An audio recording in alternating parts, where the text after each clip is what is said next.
before we get fully started, and we just want to test out our chat. So if you have any upcoming spring break plans that you're excited for this month, we would love to live vicariously through you and see all the cool things that you are doing. We have a really amazing webinar for you today. We are super excited.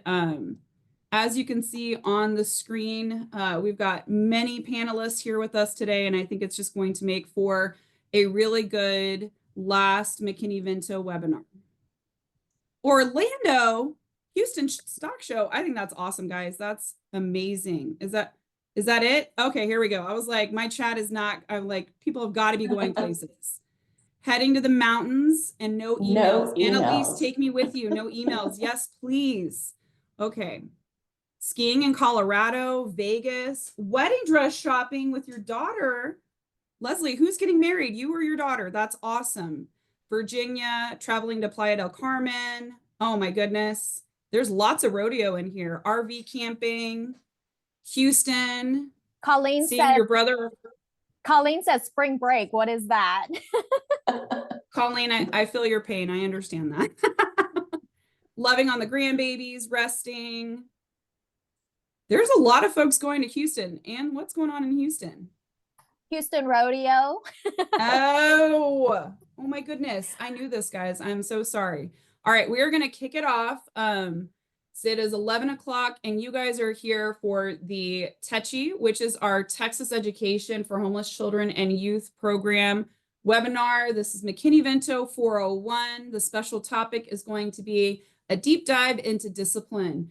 This is Thursday, March 13th, 2025, 11 to 1. We so appreciate if you are joining us on the recording. Let us know how helpful it was for you. Guys, keep the chat going as we go through this presentation. I am so excited to introduce who we have with us today. If I can find a button in all the buttons. Okay, here we go.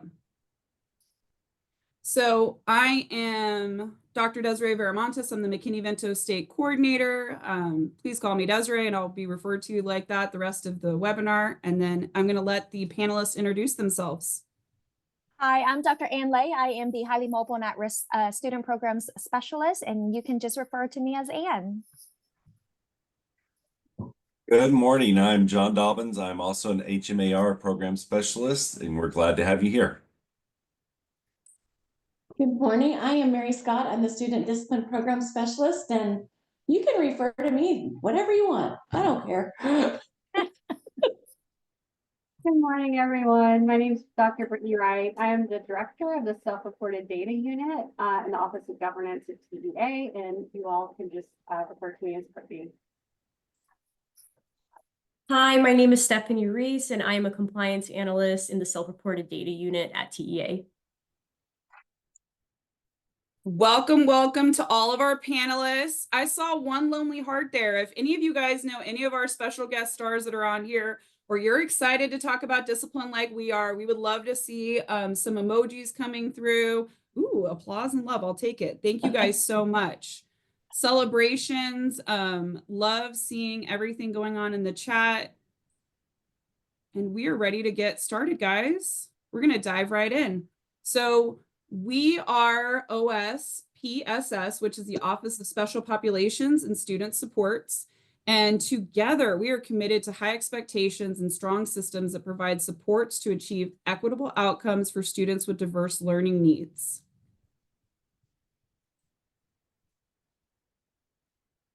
All right, and our agenda for today. We are going to do a discipline overview. We are also going to, in that discipline overview, we're going to take a deep dive with Mary into the Student Code of Conduct in Chapter 37005. And Chapter 37 in general is going to be the whole webinar. You'll see us refer to that chapter throughout it. So if you are not familiar with it, I would definitely say that is some excellent policy reading. Then we're going to dive in with the Self-Reported Data Unit, SRDU. That's going to be Brittany and Stephanie are going to give us a great overview of local audit requests and compliance reviews. Anne is going to get us into McKinney-Vento and discipline with a high-level overview. John's going to talk to us about the decision team meeting, tools and strategies to support disciplinary decision-making. And then this is our exciting part. We're very excited to go through this with you guys. The disciplinary scenarios we're going to walk through and how to use the developed tools and resources that are in our discipline toolkit. We are also going to do discussions aligned to the student code of conduct and some considerations for you. And then we're going to wrap it up with some additional resources and key actions and next steps for school leaders. And I think that I forgot to ask everybody to do our survey. So, Anne, will you let them know? And that's like right before we do housekeeping. So I think that'll work. Yeah, so if you haven't noticed, I've been dropping the link sporadically within the chat. If you can just click on the link or scan the QR code, it goes over to a Qualtrics survey. It'll only take 1 minute, and it allows us to see who's here and your role and what you anticipate to for us to cover during this webinar today. If you guys can throw us in the, like, just give us an emoji or put it in the chat. We love feedback, but we also like to know who our audience is. And so if you guys appreciate that and you've noticed that throughout our webinars, we develop stronger content for you. We get you exactly what you need and what you want. So we really appreciate having that. So we take our feedback and our surveys to heart. And so if you guys can just take like a brief, I think it was like 30 seconds when I tried it out. So if you can just 30 seconds to 1 minute, let us know who and what you are, so we can capture that information. I know you guys love to throw that in the chat when we first get started. I also want to let Anne just like really go through how we do our webinars. I know a lot of you have joined us before, but if anybody is new, exactly how we do it. So go ahead. All right, some few housekeeping items for our Zoom webinar today. Both the chat and the Q&A are enabled. We do ask that you submit comments and feedbacks through the chat function, and any questions will go into the Q&A function. That way we can sort out the question. If you put a question in the chat, it may get lost with all the feedback that's coming in. Also, we love seeing everyone putting who they are and where they're coming from in the chat, but please know that the attendance is being kept on a Zoom attendance roster. So we do have captured who's here and where you're coming from. Our presenters will try to answer as many questions as they come into the Q&A, but due to the rich content that has been prepared for us to share today, we may not be able to get to all the questions. However, our homeless, student discipline, and SRDU inboxes are always a great avenue to submit questions. And like all our webinars, they are being recorded right now, and the recording and a copy of the presentation deck today will be made available on our TEHCY web portal by next week.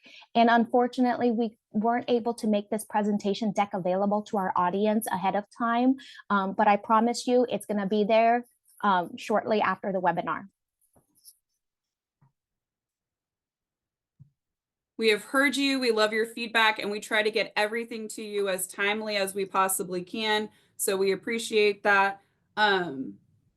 Also, I always say this, copy the chat. If you see a really great idea or you see a really great response that you really feel like is just going to help your program or to explain it to somebody that if as you're working through discipline, we highly encourage you to use the chat feature. It is for everyone, so copy the chat.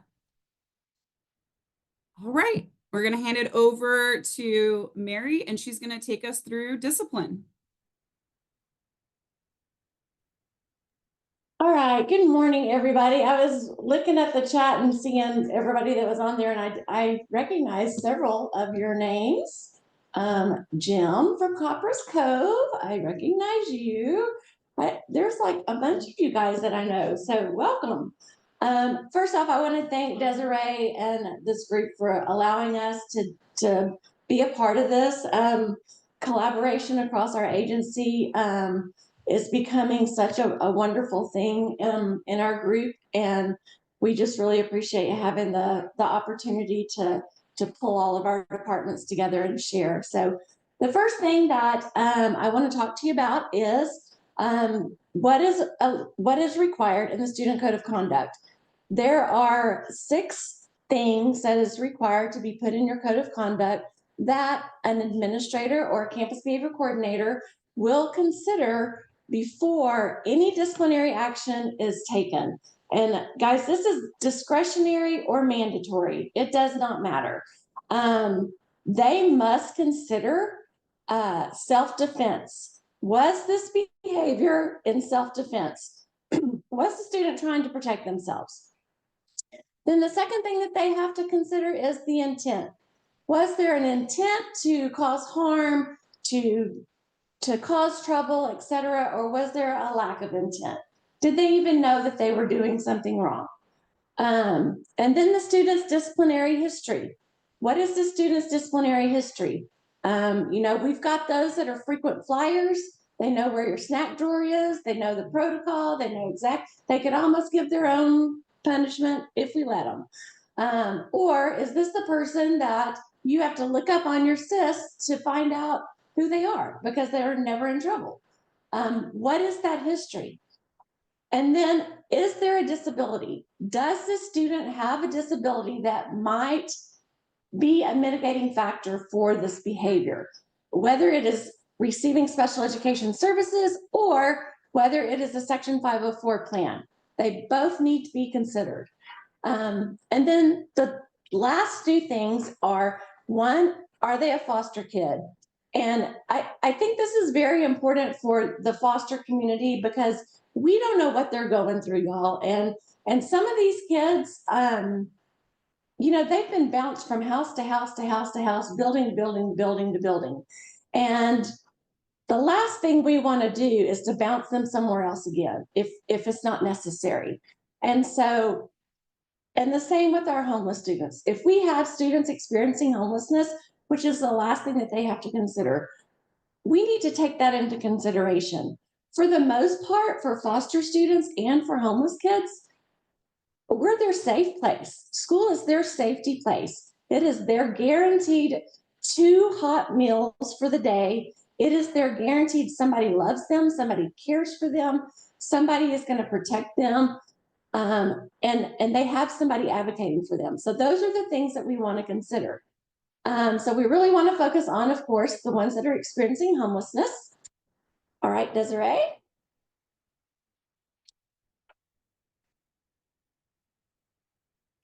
All right, let's talk about the disciplinary actions. In the disciplinary world, we have suspensions, which include in-school suspension, ISS, and out-of-school suspension, OSS, okay? Your in-school suspension is exactly what it sounds like. It's in school, and honestly, there are no rules for in-school suspension except for it can only last 3 days, a maximum of 3 days, and they have to have their work that they are missing while they are sitting in school suspension and not in the classroom. Okay, there's no age limit. Your pre-K through 12th grade can go to in-school suspension. Okay, they don't have to be separated. It's the most lenient thing we have. Okay, other than 3 days max. Then out of school suspension. And if you notice, when you get the webinar, when you get the slide deck, you'll see that I have the Texas Education Code that goes along with what I'm saying. So it'll be referenced there in the penal codes and things like that, so that you have those references. Okay, so out of school suspension is a little bit different. As a lot of you know, we are not authorized to assign a student that is homeless or below the grade of 3 out of school suspension unless they engage in certain behaviors.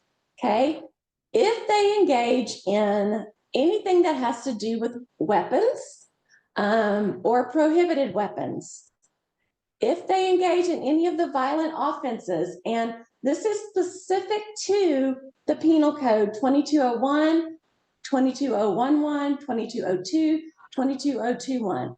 This is your assault, aggravated assault, sexual assault, and aggravated sexual assault. Those specific conducts are what we're talking about when it says a violent offense. And then anything to do with drugs, dangerous drugs, marijuana, THC, or alcohol. Okay, So these are the only things that if a student engages in that for a homeless student, you can assign out of school suspension. Okay. All right. So once again, here, and I love this slide because it kind of lays it out for you. Desiree did a great job on this because it kind of puts it out there for you, and it's a great visual. I highly recommend that you print this up when you get this because it's a great wall piece to hang, just to remind you, these are the specific things that it has to be. And I want to remind you that in your coding, your PEAMS coding, and I realize we're not focused on PEAMS coding, but it's so much an important part. You know, we had, as you all know, we had a lot of warning letters go out, compliance letters about out of school suspension and homeless kids. And a lot of them just had to deal with coding and miscoding. When you assign an out of school suspension to a student experiencing homelessness, it must reflect one of these behaviors. It's got to reflect weapons. It's got to reflect the assault, aggravated assault, sexual assault, aggravated sexual assault, or anything to do with drugs or alcohol. If it doesn't, if the reason behavior doesn't reflect that, it's going to get triggered. You're going to get a trigger. So you have to be able to match that. So we're not saying that you can't do it. You can do it, but it must go with one of these behaviors. Okay. All right. Okay, which brings me to, if you haven't already, if you have already, I would love to hear in the chat how many of you have already gone through this. This is my student discipline chapter 37 training that I used to offer with ESCs. And then I started after, post-COVID, we started doing them virtually. And now it has become online on TEA Learn. And anybody can register for it. It takes you through chapter 37. It takes you through the PEAMS codes. It takes you through some scenarios, the most recent trends, etc. And then once you complete the training, you get a certificate of completion, which if you're an administrator or campus behavior coordinator or anybody that deals with behavior on your campus, you're required to have a training once every 3 years. And I know a lot of the ESCs keep the certificates. A lot of your administration are starting to keep the certificates. This will be updated and changed every year according to session. And I will just keep it going. Once you've completed it, we also have office hours. And the office hours are on the student discipline webpage, and you can register for them. I have several now between now and June that you can sign up for. And it is really just that. You come onto these office hours and you ask your questions about student discipline. We go through scenarios, we talk about resources, we talk about what other schools are doing, and all of those things. And they have really been some great conversations. So I highly recommend that you look at the course and consider going through it.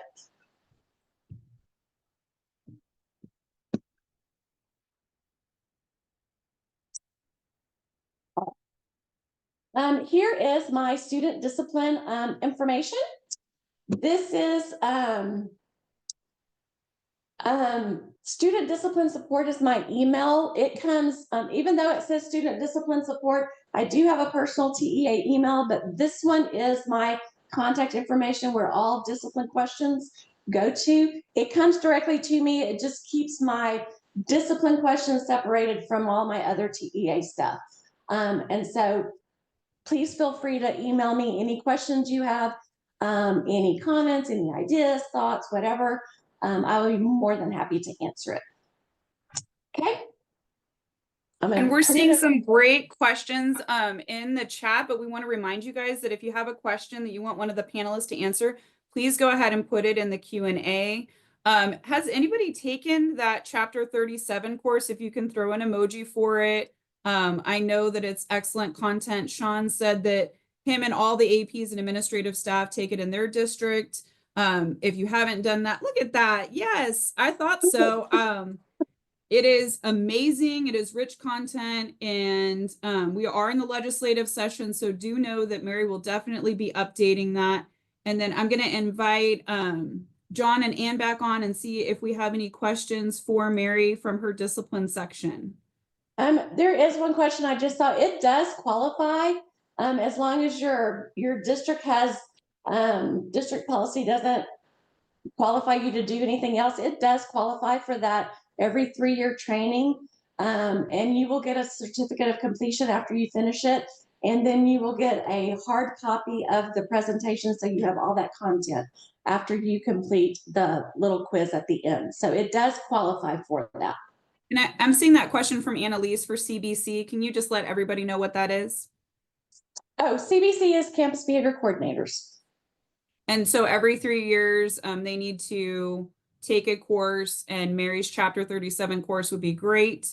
As you're coordinating with your behavior coordinator, also taking the Chapter 37 course will get you up to date on all the policy information that you need to know for discipline.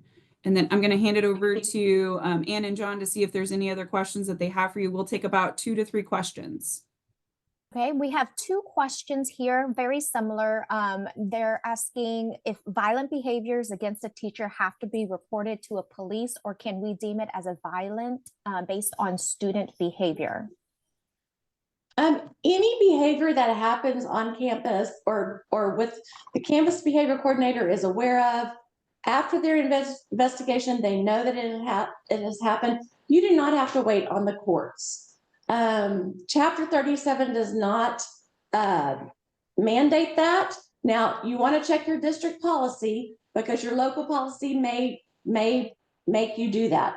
But as far as Chapter 37, you do not have to wait on the courts. If we did that, some of these kids would never be out of our classroom, and we would have some really violent kids in our classroom. So you do not have to wait on the local law enforcement or paperwork to go through before you can act on it. As long as you've done your part, you've investigated, you know that that it happened, you know that the behavior took, you can go with it, and you can go on and do the disciplinary conference.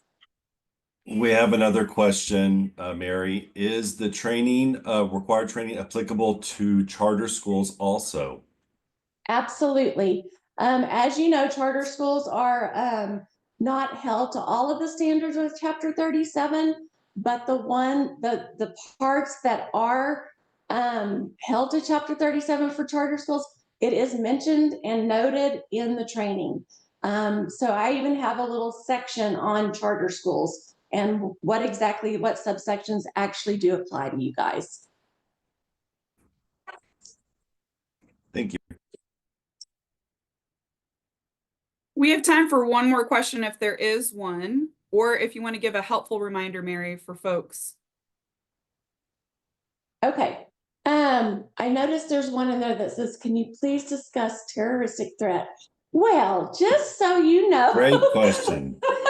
Marvelous question. If you can, and I'm not avoiding you, but if you can hold on, one of our scenarios is a homeless student who makes a terroristic threat off campus, and what your options are. So if you can hold on to that, we were going to take you right through that scenario and tell you what to do.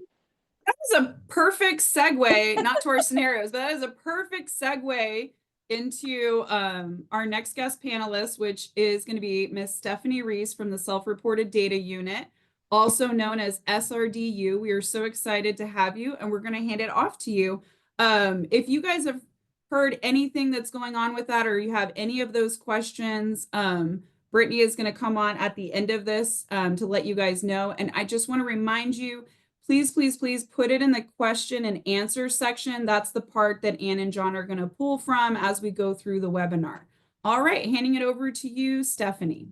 Thank you. Hello, everyone. I'm so happy to be here today.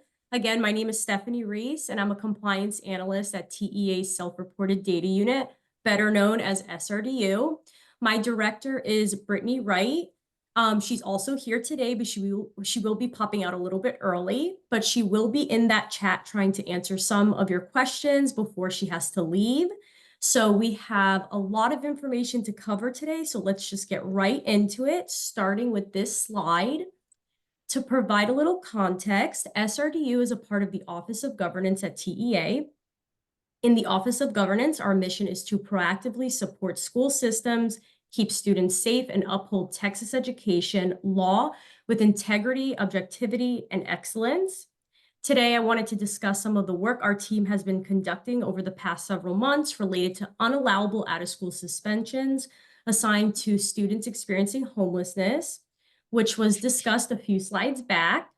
As a reminder, students experiencing homelessness should only be assigned out-of-school suspensions for a few specific reasons. Okay, next slide, please. Okay, so in January, local audit request letters were sent to over 400 LEAs that potentially unallowably assigned an out-of-school suspension to one or more students experiencing homelessness in the 2023-24 school year. And if you look at the right-hand side of this slide, you will see a snippet of the local audit request letter we issued. I do want to note here before I move on, because we get this question a ton, SRDU recognizes in some cases, students may have been identified as experiencing homelessness after a disciplinary action has been taken. Homeless identification dates are currently not reflected in the PEMS data we have available at the agency. This is one of the reasons that we try to be intentional about the word potentially when talking about suspending students. If it is determined that a student was identified as experiencing homelessness after an OSS assignment, that would not be considered an unallowable suspension. Okay, so going back to this local audit letter, so these letters strongly encouraged LEAs to locally review agency guidance, evaluate their policies and procedures, and ensure compliance with all statutory requirements related to disciplinary decisions for students experiencing homelessness. So essentially, we are asking LEAs to ensure they are in compliance with state and federal laws and are implementing best practices, many of which we're actually going to go over today. Next slide, please. Okay, so we also asked LEAs to review their PEMS data reporting, validating, and procedures to ensure accurate data are reported to the agency. So an LEA may conduct a local audit and determine that a student experiencing homelessness was actually assigned to an ISS, an in-school suspension, and thus there was a PEMS reporting issue here. Another example of PEMS reporting issues is reporting the incorrect disciplinary action reason code, now known as behavior code, which we will discuss in a few slides. So essentially, as an LEA may determine that their students fall into a combination of the following categories after conducting their local audit review.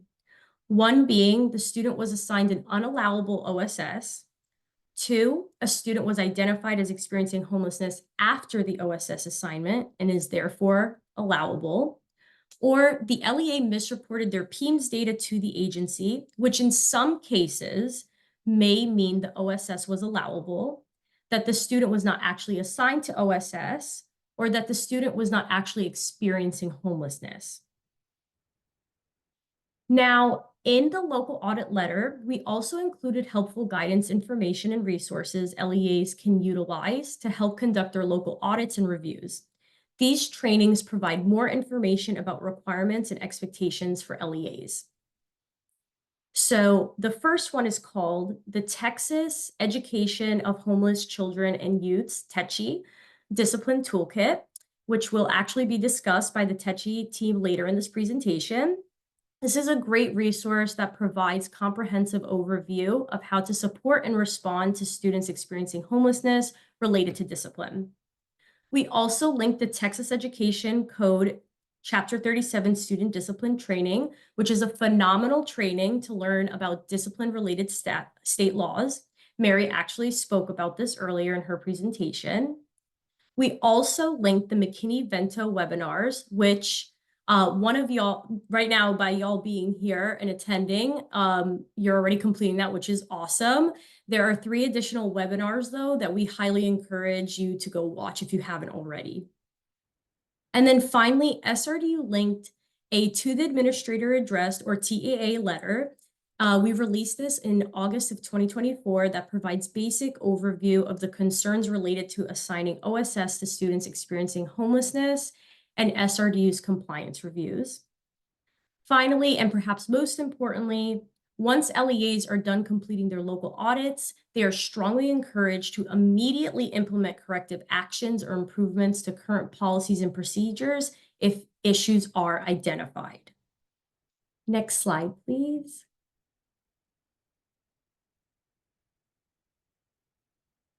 Okay. So now that we know all about the local audits that went out, we can dive into the compliance reviews.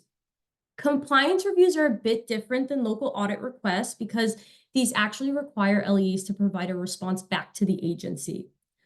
Over the past few months, the agency has issued compliance reviews to a select number of LEAs related to these concerns.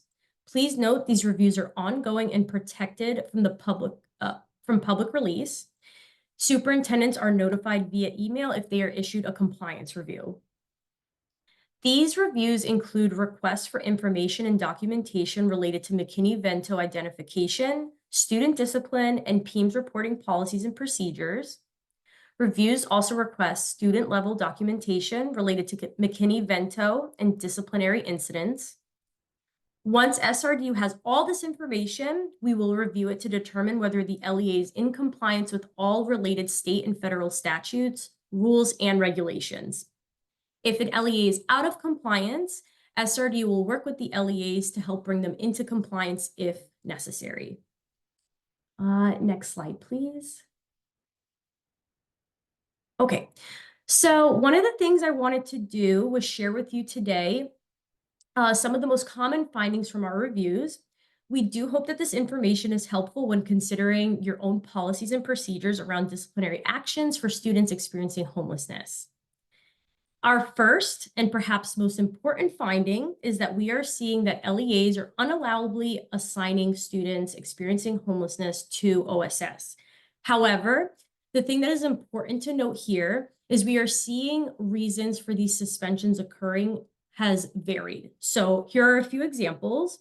One being some LEAs noted issues with their student information system, SIS, warnings not working. So either the LEA did not have their SIS set up to give these alerts for students experiencing homelessness, or the alert was not working properly. Another example, some LEAs explain there was a lack of district oversight. So for example, the district had policies in place, but they were not ensuring those were being followed on a campus level. We also saw some LEAs stating there was inadequate training for district and or campus staff. And this was especially common if there were new staff members on a campus. Last example we saw quite a bit too was a lack of communication between staff members. So for example, the discipline coordinator wasn't communicating with the McKinney-Vento liaison, and thus best practices were not followed for students experiencing homelessness. So we also have noticed a failure to maintain detailed documentation. So as an example, disciplinary referrals to support disciplinary actions and disciplinary action reasons reported through PEIMS. This is an issue because we have had LEAs report a behavior code 21, which is a student code of conduct violation, and then tell us this is actually this should have been a 28, which is assault, and makes the OSS an allowable suspension. But then when we review the disciplinary referral, we find that the description either does not fit the definition of assault, or there was not enough details to support the reporting of this reason code. So for example, an LEA may say student threw shoe at another student in their disciplinary referral. But this doesn't tell us whether the shoe actually hit someone, whether there was bodily injury, etc. And I do believe that Mary Scott will provide more guidance on this later on when she reviews some scenarios that she'll be presenting. Next, and although this doesn't happen too often, sometimes PEIMS disciplinary actions, now known as discipline on TWEDs, and disciplinary action reasons, now known as behavior on TWEDs, these codes were misreported. So for as an example, an LEA would show us a student was actually assigned to ISS in school suspension, not OSS, and that they reported the incorrect action code. We have also been seeing that LEAs are not providing students an alternative means of receiving any coursework missed during the suspension.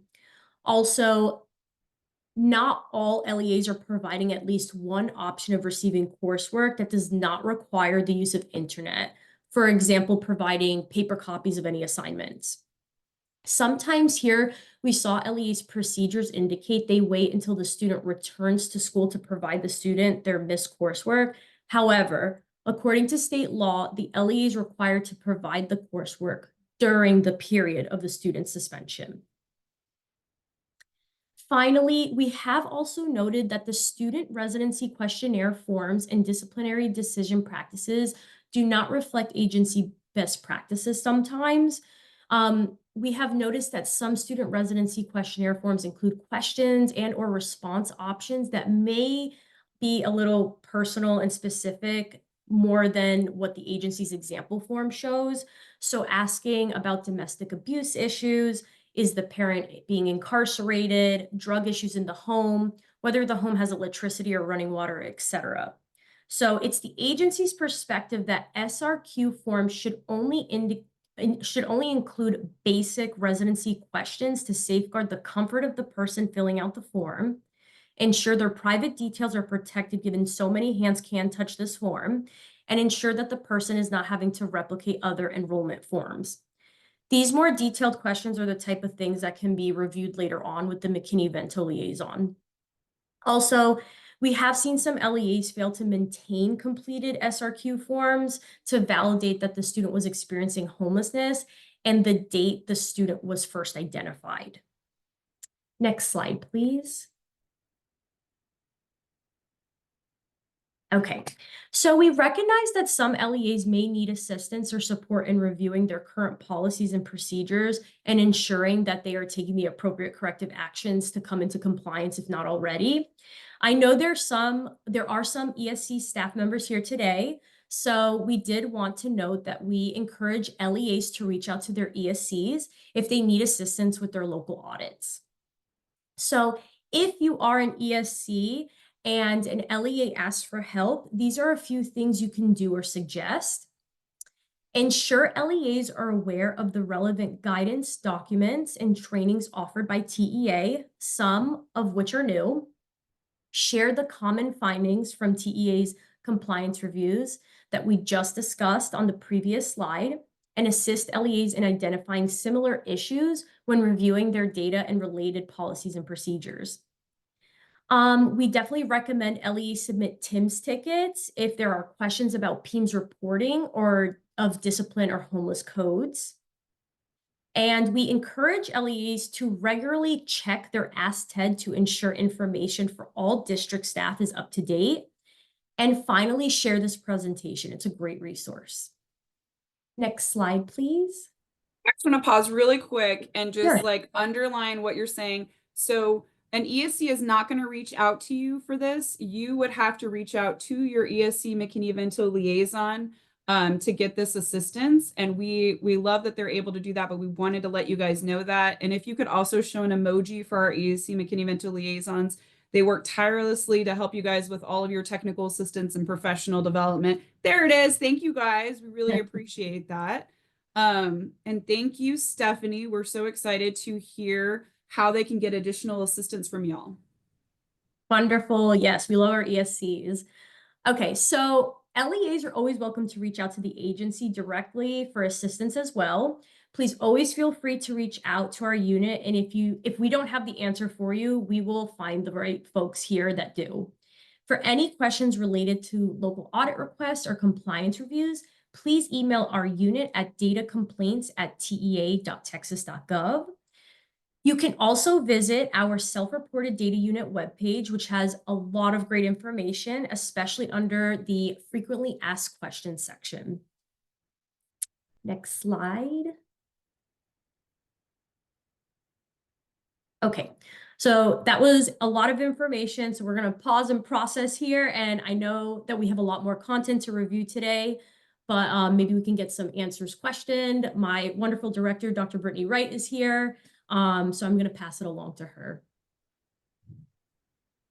I think I actually only saw one question come through thus far. I will stick around for a little bit longer though, so if y'all do have more questions, please put them in the Q&A and I'll try to respond before I have to pop out. The one question we did receive was related to consequences or ramifications. That might be a strong wording of misreporting if someone's determined to have misreported homeless data or discipline data. And so I just want to touch on generally what the actions SRDU may take after a compliance review. First, a compliance review may just result in a closure. And so this happens whenever an LEA is found to be in compliance or largely in compliance with state requirements. And that would also be in compliance with reporting accurate PEMS data to the agency. Sometimes we do find LEAs are mostly there, and what we will do is we may still close a case, but we'll provide recommendations for improvement. A lot of times too, even if an LEA is in compliance, but maybe they're not implementing some best practices, we'll take that opportunity just to make sure LEAs are aware, like, hey, there's some wonderful best practices that y'all may want to consider. If there's some guidance, kind of like Stephanie talked about with the local audits, there's guidance we can point LEAs to. We'll do that in our closure letters as well.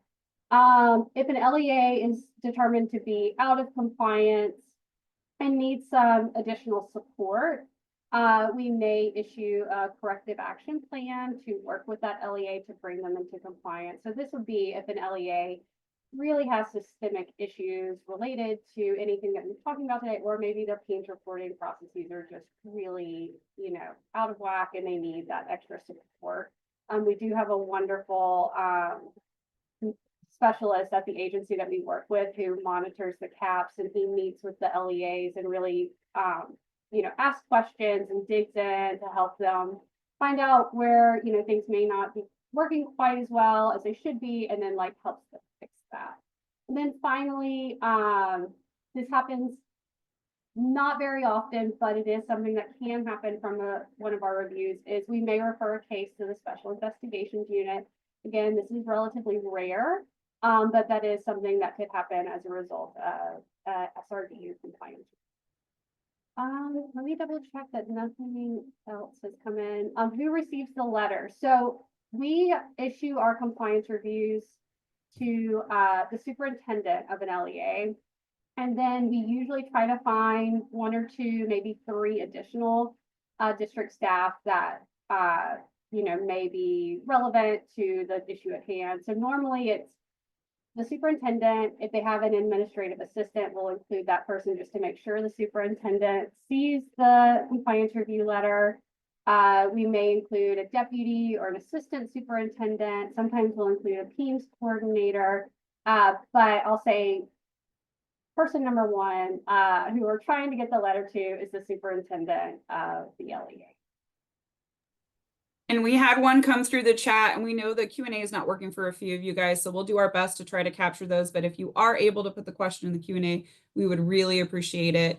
So Brittany, there's a question of how do we know if we have corrective action to complete?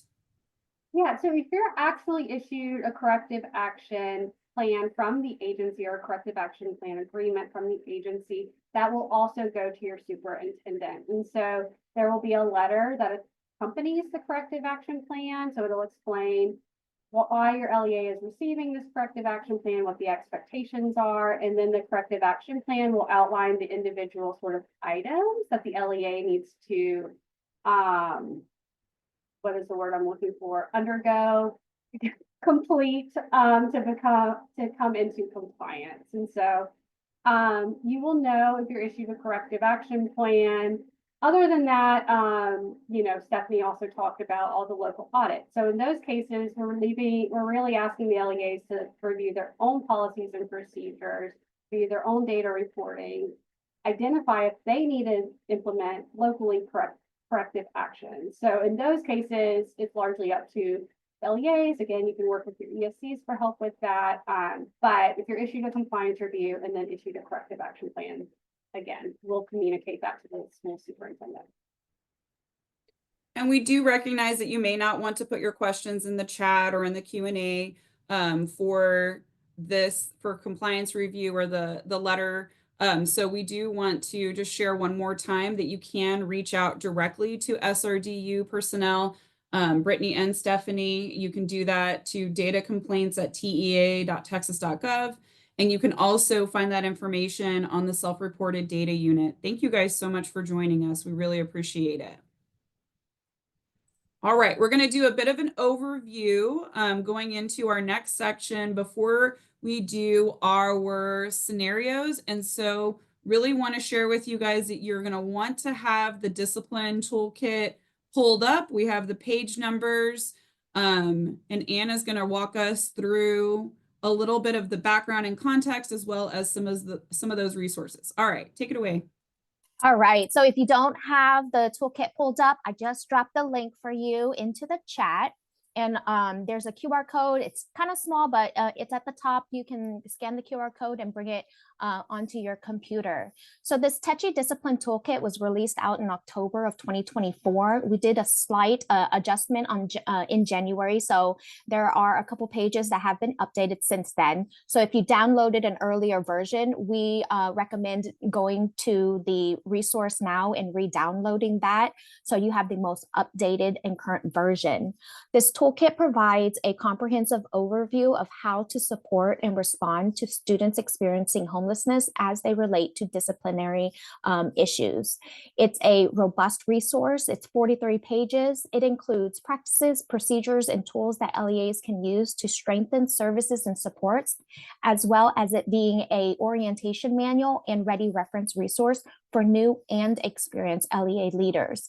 When we go into the next slide, the reason why discipline and Mckinney-Vento matters, and this references page 3 of the Discipline Toolkit, students experiencing homelessness do experience compounded challenges, including facing educational barriers due to the disruption and trauma of not having a fixed, regular, and adequate place to live.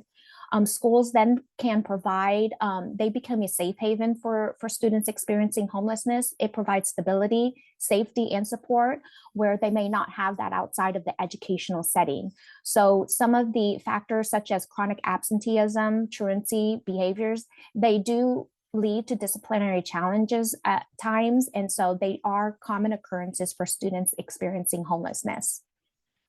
On the next slide, this references PEIMS data and Mckinney-Vento, page 8 of the toolkit. Discipline data for PEIMS is reported at the end of each school year, in which the data becomes a part of the PEIMS summer submission. For this toolkit, we use the most available data that we had at that time, which is the 22-23 school year data. And so let's talk briefly about the data. Did you know that youths experiencing homelessness are most referred to ISS, OSS, and DAP for violating student code of conduct? This is the lowest level of disciplinary violations.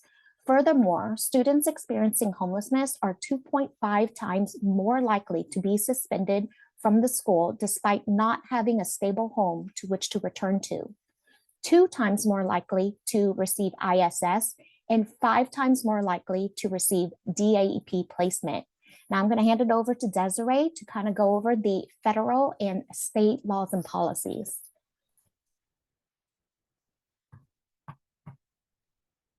Thank you, Anne. Appreciate it. All right, so you're like, where are all these laws located? How does it come together for both discipline as well as Mckinney-Vento? So we have all of this for you in the TEHCY Discipline Toolkit on page 7. First and foremost, our federal law is the Mckinney-Vento Act, and that's going to be 42 of the U.S. Federal Code. And then we jump into the Texas laws that help support and undergird all of the discipline considerations and truancy considerations that you should have. The first part of it for the Texas Education Code is going to be the truancy prevention measures that are in Chapter 250915, as well as the Texas Administrative Code, or the TAC, for the Commissioner's rules concerning truancy. And then we have the Texas Education Student Code of Conduct, Chapter 37, that we've been referring to throughout this presentation, and we'll continue to do that. It goes over the Student Code of Conduct as well as suspension that Mary took a deep dive into. So we are going to drop the federal and state laws and policies as they relate to McKinney-Vento eligible students, and we'll also be referencing the laws and policies throughout the presentation. So once you stop, you want to download the presentation or the copy it from the chat for you to have as a ready reference for McKinney-Vento and discipline considerations in Texas. I always have it bookmarked when I am working through the anything with McKinney-Vento or students experiencing homelessness. Please make sure that you have the McKinney-Vento Act pulled up. It has anything and everything related to students experiencing homelessness, and it can help you as you're navigating considerations for discipline. Specifically within the Student Code of Conduct in Chapter 37, the LEA Student Code of Conduct must specify these 4 things.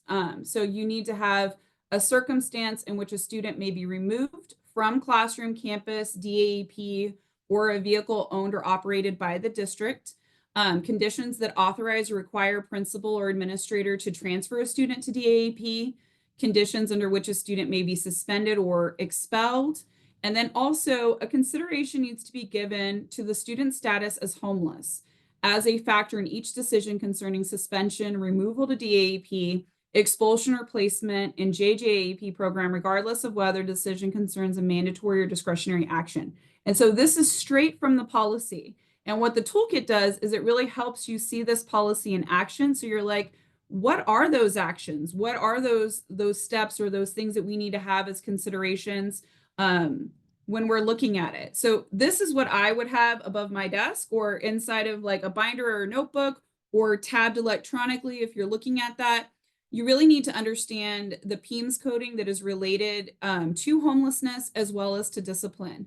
And I feel like, Mary, you should start to pop in here with me on this part of it because I've got your codes up there too. So when you have the Texas Student Data System or TSDS for PEMS, this is going to be on pages 8 and 10. And everything on the right in that purple chart is exactly what I would print out. Because if you're wondering, like, what is it? What are those behavior descriptors? If you're looking at the PEMS or you have a PEMS report that is printed out for you, you're like, what does that mean? What does a 5 mean? What does a 28 mean? And so I would say that's a great reference for you to have and look at. Now in homeless, we've got 2. It's very standardized as a McKinney-Vento liaison. If you can pop in the chat, how many of you guys know what a 2 stands for when we're talking about C189 homeless descriptors? What does that mean that the student experiencing homelessness is going through? What type of living situation are they if they are a 2? I don't know. Our audience doesn't know what a 2 is? Okay, thank you, Misty. I appreciate it. It means doubled up. Awesome. There we go. Oh, my chat just needed to catch up. Thank you, guys. And what does it mean if it's a 3? If we throw in a code of a 3 for the homeless indicator? What's the living situation? Look at this. Very, very good. 3 is unsheltered.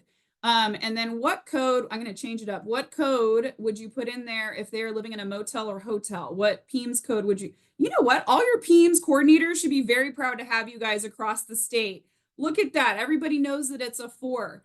And so part of this webinar and having these guest stars in here, Mary included, is we want you guys to become just as familiar as you're navigating the space for students experiencing homelessness and how you can best assist administrators in looking at that disciplinary information. And that first step is to be informed, right? Mary, no, you popped off. So like when you're looking at C164 for your discipline descriptors or C165, these are required in OSS under Chapter 37. And Mary, do you have any helpful hints as they're navigating the PEMS for discipline? Because there's a lot more codes in there than there is for homeless.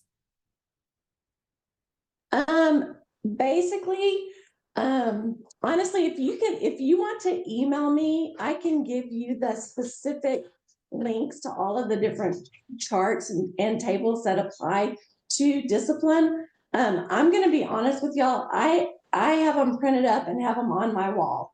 And I literally look at them Best every practice. day. Okay. I mean, you would think I would have it memorized by now, and sometimes I think I do, but then I don't. But I literally print them up and just have them as a cheat sheet. So I highly recommend that. And I will tell you, I am working on a kind of a cheat sheet, a checklist for the offenses, for suspensions and all of that. And I can, that just gave me another idea about doing a checklist for students that are experiencing homelessness, as far as when you're going to put in the report and put in the codes and stuff, you know, what goes with what and what can't go with that. And so I am working on that as we speak. And as soon as I can get that approved and get it going, that will be out there on my webpage. And Desiree, I'll send that to y'all too, to put in the toolkit. And guys, we will definitely share any and all of those information as we do the 25-26 school year.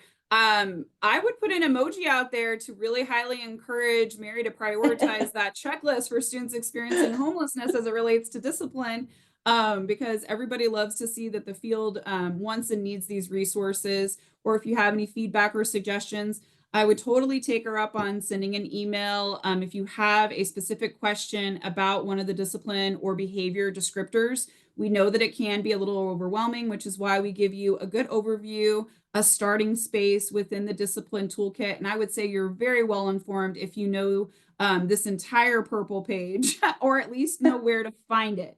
I think that's a lot of the times is like, where do I find this information? And so we do have it linked when you get this PowerPoint, and I would really recommend looking at chapter 37 and the McKinney-Vento Act. Those are going to be your two great policies as you guys are doing that. We are going to hop into looking at the discipline meeting for decision making. And what does that look like? Yay, Ann is here and John is here. Great. They're going to lead us through this next section, guys. Good morning again.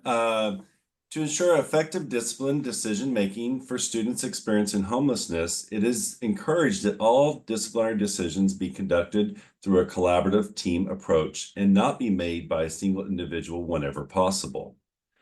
The committee members should include the behavior coordinator, an administrator, the McKinney-Vento liaison, and other pertinent personnel when possible. As a reminder, alternative means of receiving classwork must be provided and must have at least one option that does not require internet. Additionally, if school of origin transportation is being provided, it must continue if the student is placed in DAP. And just to reiterate, Stephanie from SRDU did surface this a little bit earlier, but we just wanted to provide a reminder. If you notice on the screen, the far right column with the green, blue, and purple, just a reminder that you will need to discuss alternatives to OSS for a student experiencing homelessness. Also, administrator must consider the student's homelessness and recommend assignment of a if the administrator recommends the assignment of a suspension, then they must consider all other alternatives before doing so. And then in terms of alternative means of coursework, district must provide at least one option for receiving the coursework that does not require the use of internet. Oftentimes, coursework will be provided after the student comes back for a suspension. That is not the case, and we have to assume that there is not access to electronic version. So paper copy, hard copy, any other form should be provided to the student. Thank you.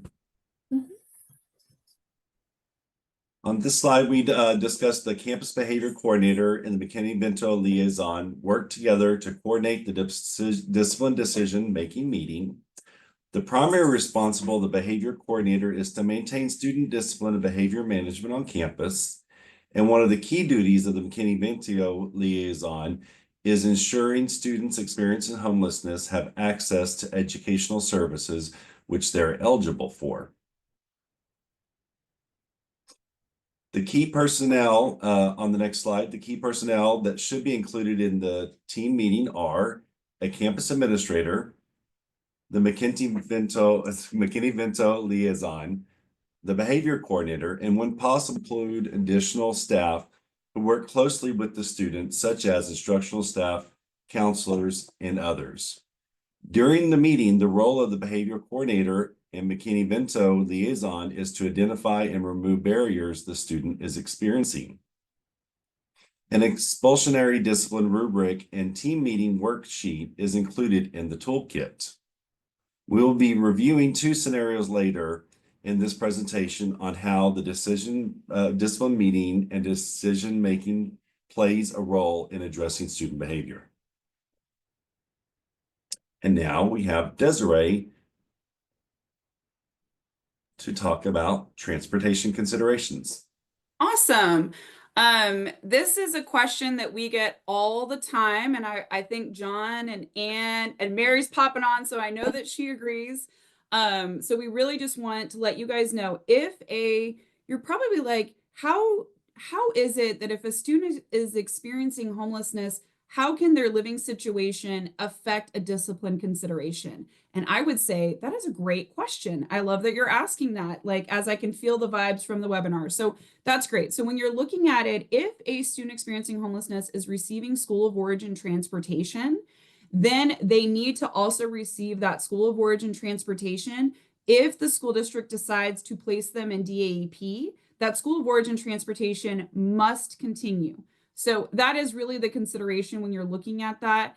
And you should have that under the McKinney-Vento Assistance Act. It requires school district to adopt policies and practices to ensure that transportation is provided to and from the school of origin at the request of the parent, guardian, or unaccompanied youth.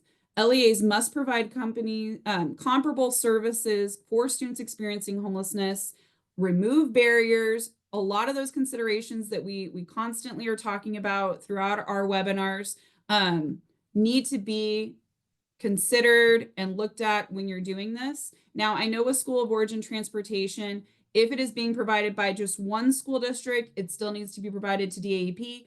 If it is being provided in a circumstance where you're working with another school district and you're splitting that transportation, hit me with a like or an emoji if you work with a lot of your neighboring school districts to do your school of origin transportation, because I know that was a huge thing that we did as a McKinney-Vento liaison. It can eat up a lot of time. So yep, I'm seeing that. So when you have that DAEP placement, you do need to put in that new transportation request, continue that school of origin transportation, and let that other school district know, as well as your transportation router, that is what you guys need to do. And we're going to do an awesome pause to process. And I think that it would be great, Stephanie, if you want to join us on camera. I know there was a question that came up when you're looking at your SRQ and what you should have on there and what you shouldn't have on there. And so I do want to say that we have a sample SRQ on our TEHCY web portal. And John or Anna is going to drop that in the chat for you guys. It is an amazing resource, and you really want to stick to those very basic questions. You want to make sure that you're letting the family or the student be very comfortable in responding to a student residency questionnaire. So under the federal law with McKinney-Vento, it simply asks if there's been a loss of housing and if there's economic hardship or financial difficulties. And really, you want to keep it at those very basic questions. The further you get involved and more questions on an SRQ, you don't want to include more than that. You want to give the student or the family an opportunity to self-identify in receiving McKinney-Vento services. As you develop that relationship and that trust and that rapport, then through the intake process, once you receive the SRQ, is really when you dive into a little bit more of those deeper questions and asking how you can assist after they've self-identified on the student residency questionnaire. We also have a sample intake form on our TEHCY web portal. I'm almost going to just say, you guys should just drop in the chat, the TEHCY web portal, and I want to see how many folks find this SRQ. I already dropped the resource to McKinney-Vento 101 where all those resources are. Yeah, so very good. And that's also just so that you guys know that the TEHCY web portal is very user friendly. It has a resource section and tab you can look through there. It has a nice search feature, and so we highly encourage you guys to use that. And then as you're using the web portal, let us know if there's a way that we can make it better and make it work for you. And then I know, Stephanie, you guys have seen through SRDU some different kinds of student residency questionnaires, because we've talked about that. And so we just wanted to iterate that for you guys, that if you wanted an exemplar for what to use, we have that on our web portal. And then we are all in agreement at TEA to use those exemplars as you are adapting and making your own student residency questionnaires. And also want to thank Anne was surfacing for us that you guys mentioned that we needed to have a Spanish version of the student residency questionnaire as an exemplar. So like Mary is making notes of the thing, like her next projects and what she wants to work on. We're making notes, and we're definitely going to put that as something that we want to put and provide for you guys. And so just want to thank you guys so much. We say this all the time, but we appreciate the feedback. And we are constantly collaborating together at TEA with SRDU, with Mary and Discipline, to make sure that you guys have as comprehensive and robust of resources as possible as you are navigating doing one of the most important jobs there is, educating our youth. So thank you guys so much. Really appreciate that you do that. We are going to, yeah. While we're on transportation, there's a couple of things in here that if you can address. The first thing is, does this apply to charter schools? Transportation and homeless kids?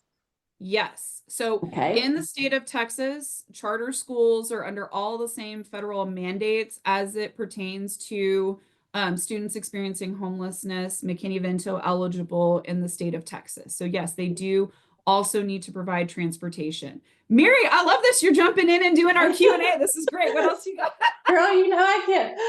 I have to talk. The second thing is, so what if a kid lives, like right close to the school, and so they walk to school, so transportation is not having to be provided, but then once they're placed in DAEP, transportation is needed. Is the school required to do that? Transportation. So I'm going to say it'll depend. I know everybody is like, it depends on the circumstances, and it's always case by case. Give me an emoji, and I'm sure it's going to be the ESC Mckinney-Vento liaisons. If you've ever heard me say it is case by case as you're making the determinations and looking at the scenarios. Okay, I see a little bit of love. I appreciate that. I thought I was just going to get some thumbs up for it. So really, when you're looking at that transportation consideration and you're looking at comparable services, now when we're looking at Mckinney-Vento and we're looking at comparable services, you're going to say, Desiree, they live in the net zone, because I know net zone is very popular amongst our school districts, and like they're in walking distance of their campus. You are totally correct. But when you're looking at removing barriers, which is also under the Mckinney-Vento Act, and you're also looking at that they now live outside of the attendance area for their school of origin campus, which an alternative campus like DAEP is still connected to their school of origin for that placement. So you would need to provide transportation to DAEP for a student experiencing homelessness to remove educational barriers, as well as recognizing if that campus is not in the walk area, and that DAEP campus is now out of the attendance area for where that student has been identified as Mckinney-Vento eligible. So great question. We have highly mobile students that are moving across like all different areas. And the same thing happens if you have identified them as Mckinney-Vento eligible and they were in the net zone, but then now they are living with a TIA, or they're living with, like, they're at the motel or they're in a shelter. And so you do a new transportation request to provide that school of origin transportation. We know that our students do not stay at the same living situation. And we also recognize that as you're navigating discipline, There may be consequences for their actions, and one of those may be when it is something that they need to do for DAEP, that they're going to need those barriers removed. That's why I say it's case by case, because if it was just like one thing, I could give you the route. Like, this is exactly how you would follow that. So that's some very general information. If you have a very specific question in regards to discipline, like a discipline that came up for you, as well as Mckinney-Vento, it's a student experiencing homelessness, I would really encourage you to first reach out to your ESC Mckinney-Vento liaison to let them help you navigate that for technical assistance. You're also welcome to reach out. If you reach out to the homeless education inbox or you reach out to student discipline, I would say copy both. And like, you're going to save us time because we're going to share it with each other as it comes up. Ooh, do we have any other questions before we go into anything else? We have time for just about one more question. Do you want a transportation related question? We can have any kind. Well, let's do something different. Let's pick. We have I was going to do transportation. I want to get to one of the earlier questions so that, Okay. Okay, there's one, how can we maintain consistency and consequences for code of conduct violations while addressing the unique needs of Mckinney-Vento students and effectively communicate these differences to families without breaching confidentiality? That is an excellent question. And I would say that our next process of looking at it and doing the meeting as you are doing that space, you're really going to need to build a network of support as you are addressing those unique needs. And that's going to really come into play with the administrator, the behavior specialist, as well as the Mckinney-Vento liaison. That actually is a great segue into our scenarios and when we dig into this part of it. But I do want to say that when you're looking at that and you're doing the code of conduct factors to consider and you're doing these questions, to use the tools and strategies to support disciplinary decision making, and really listening to, in a case-by-case basis, what is their Mckinney-Vento context? You know, how does that play into it? Just like you would do if you were doing a special education consideration, an EB consideration, gifted and talented, CTE, or like different programmatic requirements that you have. You want to do that same due diligence, which is why in our toolkit we say to meet with pertinent personnel as you are making these decisions. And I think to actually make it easier for everybody in the meeting to norm on it and to really look at it, Anna's going to go through like some of the questions as well as the rubric. And I think that makes it a little bit easier as you are making it fair for all students. I do want to say you have to recognize that our students come with a lot of different considerations. And so however you're approaching discipline, when we get into the terroristic threat, it's going to be the same thing. It's how do you build that network of support? Who are the committee members that need to be a part of that meeting to make sure that you are making supportive decisions for all students, including students experiencing homelessness, as well as any other programs or things that they're participating with at the school. All right, I'm going to let Dr. Lay, I'm going to let Ann take it away, and we'll go over these tools and strategies to support disciplinary decision making. They are excellent when you sit down and you're working with them. I wish when I was a Mckinney-Vento liaison on this tool and the law had come out, Mary's saying yes, when the law had come out, if I had had this as we were navigating that space, it would have been so, so helpful. So would really like the feedback. And when I say feedback, like it can be in our feedback surveys, but can also be like, as we're presenting, if there's something that you know that you like, that is very helpful to your practice, it can help others like be like, oh, they're liking that. I need to look at what that is and see how we can use that. All right. Go ahead, Ian. Okay, so I'm dropping a link to the Discipline Toolkit walkthrough webinar we held in November, because unfortunately we can't spend all that time to be able to go through each individual component of this toolkit right now. So this portion of this toolkit is just so unique, because not only did we give out a resource that says facts and what the federal law says, what the Texas law says, and what PEMS and all that jazzy stuff, right? This toolkit actually provides tools and strategies to guide you and help to support you as you're working with our students who are experiencing homelessness. So on page 20 of the Discipline Toolkit, we talk about the code of conduct factors to consider. This reiterates everything that all the presenters have talked about early on in this webinar. Before deciding whether to place a student in DAEP, there must be consideration of mitigating factors, regardless of whether the action is mandatory or discretionary.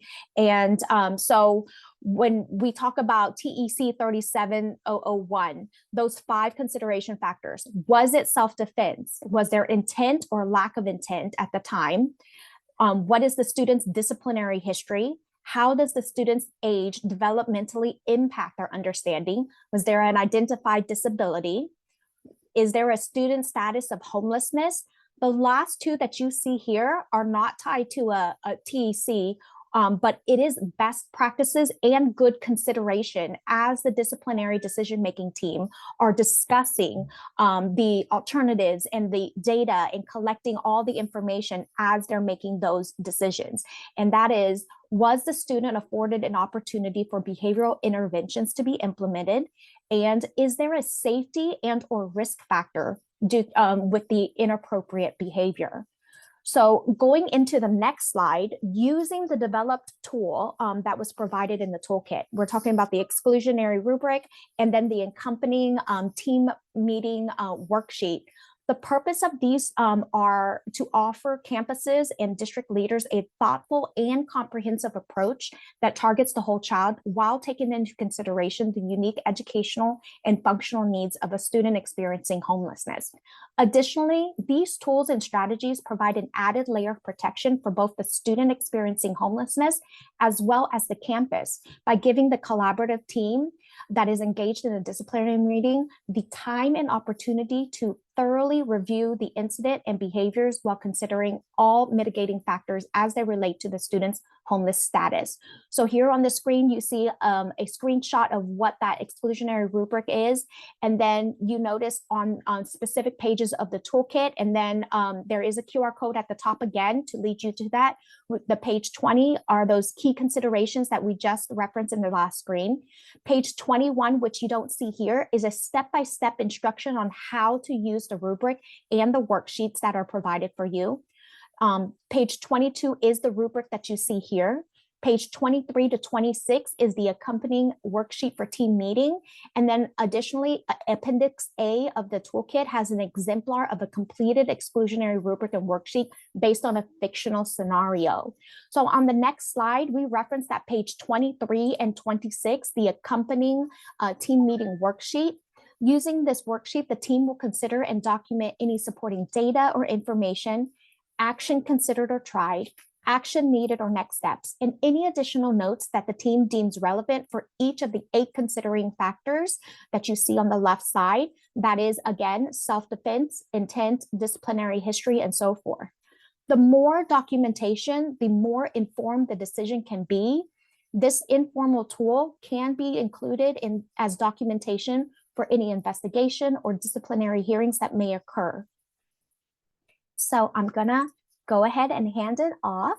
The next portion of it is we're gonna talk about the long-awaited scenarios. So we're gonna walk through several scenarios, and so I'm gonna hand it over to John to go over the first scenario. All right, guys, so you have the toolkit open and you can follow along. And I'm just curious, like as you're filling in your rubric, if you come up with some of the same conclusions, and also what would you do in this scenario? So I invite you guys to make sure that you have your worksheet ready as you are doing this with us. And just in case you wanted to take, if you wanted to grab that QR code just one more time from the Discipline Toolkit, it's also in your chat. So here we go. We're going to jump into our first scenario. Go ahead, John. And John was a former administrator, so he really, really said that this happens a lot in the campuses. So I'm just kind of curious if you guys want to throw in the chat if you've ever had any experience with this discipline scenario in particular with Jamie, our fictional character. Thanks, Desiree. Okay, so we have Jamie. Jamie's a 15-year-old high school student has been experiencing homelessness for the past 4 months, living in a shelter after the family lost her home. Despite these challenges, Jamie has been attending school regularly and trying to keep up with her studies. A bathroom detector in the school restroom indicated the students were vaping. Upon reviewing the security camera footage, Jamie was seen leaving the restroom at the same time. When Jamie's backpack was searched by an administrator, a nicotine e-cigarette was located. According to the school student code of conduct and TEHCY 37.006, chapter 37, possession of a nicotine product is prohibited and requires placement in alternative school environment. And so we're going to review what steps we would take. The administrator, under the code of conduct, the student needs to be assigned in-school suspension. Jamie will be able to access education stability, meal services, and counseling services. SSSP would kick in under chapter 37.115.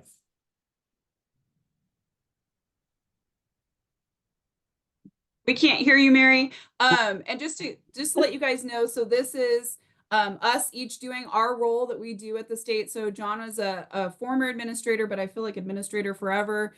And then Mary is our behavior specialist. And then I'm playing the McKinney-Vento liaison of what you guys would see happening within this committee meeting over the scenario of Jamie with an e-cigarette. All right, go ahead, Mary. Hopefully I gave you time to get off mute. My husband wishes he could mute me just that easy. Happen. Okay, so as the behavior person, you know, what actions can I give? Well, this student has given it's a mandatory placement in DAEP. So under the code of conduct, under the local policy, they need to be assigned DAEP for this incident. We know that in this situation, the e-cigarette has nicotine in it. Now, not all situations do we know what's in the e-cigarette. And so I do want to bring that out. Whether it is just an e-cigarette and you don't know what's in it, the e-cigarette, whether it's nicotine or whether it is THC or marijuana. They all have different codes. However, they're all the same mandatory DAEP placement under Chapter 37. So if you don't know what's in the device itself, it's still going to be a mandatory DAEP placement for this e-cigarette that is found. And then me as the McKinney-Vento liaison is going to come in and say that the family has been living in a variety of living situations, and the parent, Sam, has been known to use an e-cigarette when coming up to the campus. There is a question if the e-cigarette is actually the parents' or Jamie's. Also, Jamie has never been in trouble before. So is there any consideration for a first-time offense? Yeah, that's what I would say in going into this. And then as you guys are following along and you're completing your rubric, this is what the committee ended up with. So Anne's going to take us through this part of it. So we're going to fast track and pretend that, we had this thorough review and we talked about all of the facts, the information. We answered all the questions that the committee had. So utilizing the exclusionary discipline rubric and the worksheets, the discipline decision-making team would walk through and discuss each of those 8 consideration factors with all available data that was gathered. Completed rubric is shown here for the provided fictional scenario for the student with a nicotine e-cigarette. And so in consideration, we look at those 8. So the team for this fictional scenario decided that 1, for self-defense, this was not a direct result of self-defense. For intent, scored it a 3. There was no intent to harm. Disciplinary history, a 3, because this is a first-time offense. The student's age at 15 clearly understands the impact. A disability, 1, because there was not an identified disability. Student status, 2. We determined that it was a 2 and not a 3 because although she is identified as a student experiencing homelessness, do not believe that it was linked to a possible trauma due to her status, but it is somewhat associated. Behavior interventions, we scored it as 3. Interventions have not been tried. This is her first time offense. And then safety risk factors, 3, it's not a continued safety risk.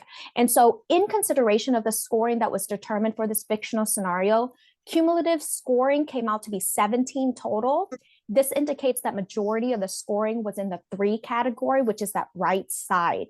So when we go into the next slide here, we talk about the provided fictional student scenario. This offers educational leaders the opportunity to understand the value of using an exclusionary discipline rubric in the worksheet when considering discipline factors for students experiencing homelessness. So cumulatively, the campus has some opportunities for addressing the behavioral incident with alternatives or additional efforts in lieu of suspension. These alternatives could include lunch detention, where Jamie is given curriculum, online courses, videos, etc. on the hazards of vaping and smoking, or in-school suspension with the same curriculum considerations included above. What we do have to remember is that when behaviors are related to a student's status of homelessness, considerations must be made to guarantee schools do not miss a vital opportunity to support students' needs and put students on the path towards success. One, the caveat that we do want to remind you is this is just a guiding tool. This rubric, this chart that you see here, it's a way for open discussion and honest discussion about all the factors within the student's situation, but also the behavior that is involved. It is not a tool that says, okay, if you get this score, then yes, you have to suspend. If you get this score, no, you cannot suspend. It's not as black and white. It's case by case. It is different for every single scenario. That's why it is important to have a team to discuss all the factors and have those discussions to make the most informed decision, because it affects moving forward for that student and educational access. Desiree, I'm going to stop right. We do have a question that needs to be answered right in this. I knew you were going to say that. Situation. Hold it. No, I'm going to make you hold it because we need to wait till the positive process. Is it about THC and then it would be OSS? I know it. Okay. Okay. So Mary, we're going to see if the audience knows if it's THC, would it be OSS instead of ISS? Let's see. Oh, only one response. No, I'm just kidding. They're going to put it in there, Mary. All right. In other And words, can you assign OSS? We intentionally chose nicotine for this reason. Yes. Mary and John really wanted you guys to, I knew it was going to come up and they knew it was going to come up. And so absolutely, that's why I already guessed the question before Mary even said it. I don't even know where she found it in there. But we do also want you guys to recognize that this is just tools and resources, like Anne was saying, as you're navigating, doing your, students experiencing homelessness with discipline considerations. And so that's also why when we're looking at this determination, we didn't give one determination. There are 3 possible options according to your local policy. And so this is where we really invite you to participate and let us know what would you decide if you were part of the committee. So at the disciplinary conference, the behavior codes included in the options below can be assigned to the incident, and a mandatory DAEP placement is required according to Texas laws and local policy. And Mary let us know that. And then there is also a safe and supportive school program team notification that needs to be made to your SSST team. Make sure that you let them know. So I'm just curious, go ahead and pop into the chat. Which one of these 3 options would you do according to your local policy? Recognizing this is a local decision that you federal and state laws in making your decision, but there is some options in how you approach that. So one would be to assign the student ISS for up to 3 days and have the student complete an online course on the hazards of vaping, nicotine, and healthy choices. Reportable with discipline 27, mandatory action not taken, and a second discipline of 6 ISS. I hear John saying you could just do 1 day of ISS. I hear Mary saying that too, because they said that when we walked through it. It can be up to 3 days, but that is really you guys' decision. The second one would be to assign the student detention and have the student complete the online course described above, not a reportable incident. Option number 3 would be to assign the student ISS, schedule a disciplinary conference, and assign the mandatory DAAP, reportable with discipline 6, ISS, and second discipline 7, placement and DAAP. So I've been saying I'm going to go off the chat, but I'm going to go into the chat. Or Anne, can you let us know what are folks saying? What would they choose in this scenario? I like it, Daryl. You're just putting a 3. Oh, Yeah, look We at have that. quite a few threes. Everybody Quite a is few Three. going threes with coming up. 3. yeah. We Yes. have one person Okay, saying there you go, 2. Desiree. Thank you, Desiree. You're going with a 1. All right, we got one day ISS with There was a 2 as well. Yeah, there was a 2. there was a 2. Okay. Majority is 3. We're seeing now lots of 1s. 1s and 3s are the most common. All right. Okay. And I just wanted you guys to see, and like putting it in the chat and going through the rubric and going through the exercise with the scenario, that some norming does need to happen in your school district with the behavior specialist, the McKinney-Vento liaison, and the administration. Oh, Kyle, he would say 3, but we got approved through our DOI plan to start doing number 1 soon. What is a DOI plan? District of Innovation. Innovation. Mhm. Innovation. Oh, got it. Okay, awesome. Thank you guys. We really appreciate that. John, as an administrator, which of these options would you land on if you were in a school district? It's really going to depend on the school district and the size of the situation. And a lot of smaller school districts have DAPs overwhelmed with students with e-cigarettes. Okay. So a lot of those school districts started taking an option, or it is in chapter 37 that they can be in ISS when there's no room in DAP. So it's really going to be a case-by-case basis, and depending on what the campus and the district's currently facing. I was fortunate for several years where e-cigarettes weren't a large problem, but then my last year as a principal became a very large problem. So we had to start looking at options. The big key there is to make sure they're going to participate in the anti-vaping program so that you're doing some remediation of the behavior instead of just punishing behavior.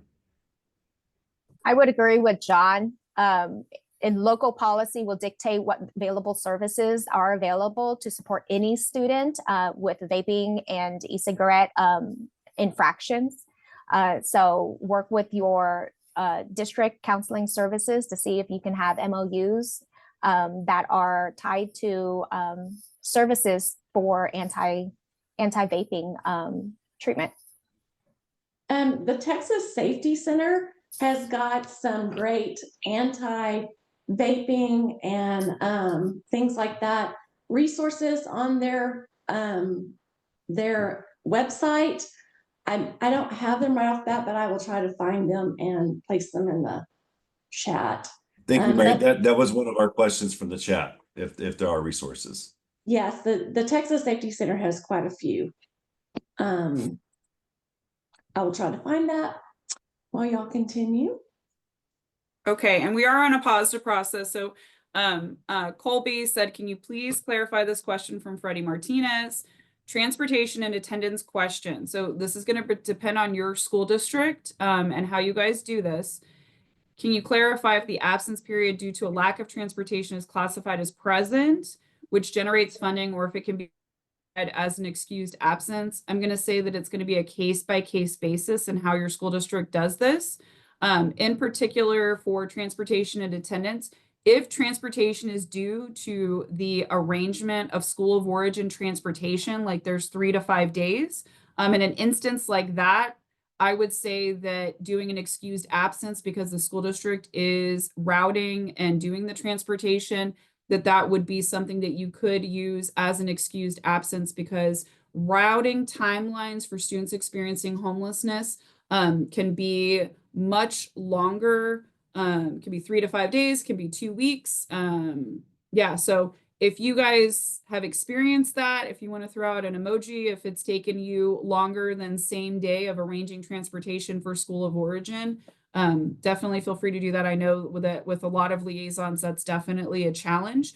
A lot of students and families, as well as school district personnel, are very used to the day that a student gets there, they're transported by their parent, and then by the afternoon they're on a bus. That is not the case for school of origin transportation.